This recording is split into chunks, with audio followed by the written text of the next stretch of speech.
This is an example of a question that I made up on calculating taxes. It says a customer orders 3 phone cards that cost $100 each and 2 other phone cards that cost $108.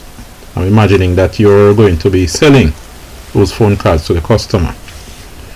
General consumption tax of 25% must be added to these costs. Calculate the total amount of money that the phone cards will cost the customer when the tax is added. What I want you to do is pause the video and do the calculation. So go ahead, pause. Okay, you've paused the video and you've done your calculations. So what did you get for your answer? Let's check up everything. You have 3 phone cards that cost $100 each. So you have $100 phone card plus another $100 phone card plus another $100 phone card. But you could just say 3 times 100 is 300. So you will spend $300 and that's first set of phone card. You can calculate the tax now, but you're going to have to calculate the tax again with the $108 phone card. So what you do, just put everything together before tax, then you calculate a final tax. Now, the first set of phone cards costs $300. Then you have 2 other types of phone cards, $108 each. So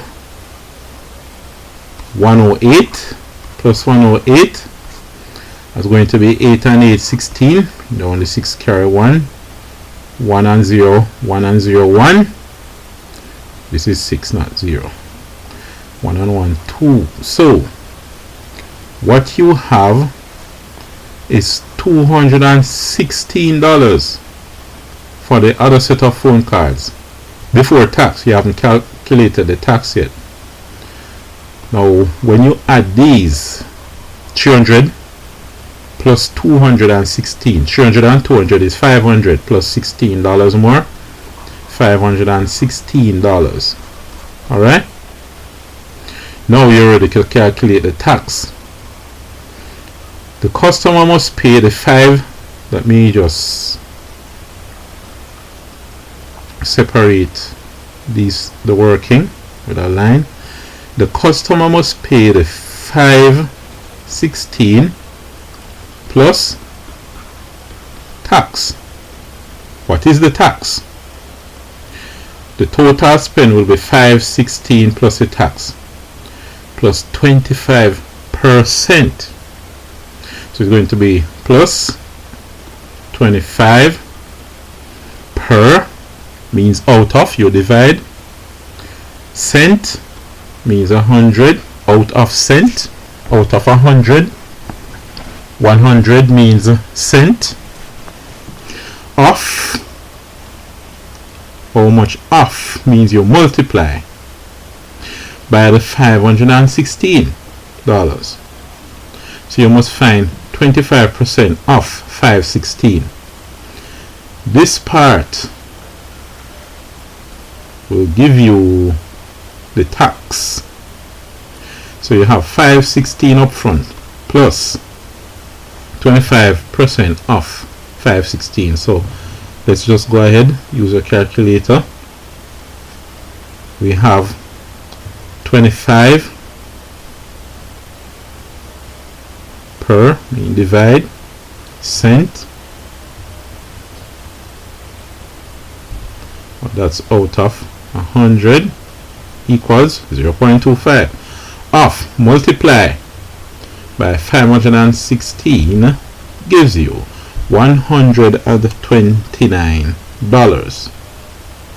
Alright, $129. Now I use a calculator to save time. Suppose you did not have a calculator. What you could do here is say 25% off you know that 25 into 25 goes 1, and 25 is into 100 goes 4. So it is really a quarter of 5/16. Let's just do that calculation up here. So it's 5/16 over 4. So 4 into 4, 1, 4 into 5 goes 1 time, remainder 1. 4 into 11 goes 2 times, that's 8, remainder 3. And 4 into 36 goes 9. You could have done that as well. So it's 5/16 plus 129, which gives you what? Alright, I'm running out of space. Let me use some of the space over here to finish off the calculation. I don't really want to rub off the 316. So what I have is 516 plus 129. 9 and 6 is 15. Bring down the 5. Carry the 1. You probably remember my addition workout explaining what really happens when you add two large numbers and when you subtract two large numbers. But for now, we'll just carry out the algorithm, right, as we remember it. So carry the 1, 2 and 1, 3 and 1, 4, 5 and 1, 6. So the customer must pay $645. So the answer is $645. Alright, so that's how much money the customer should give. Alright, so I will see you in the next video.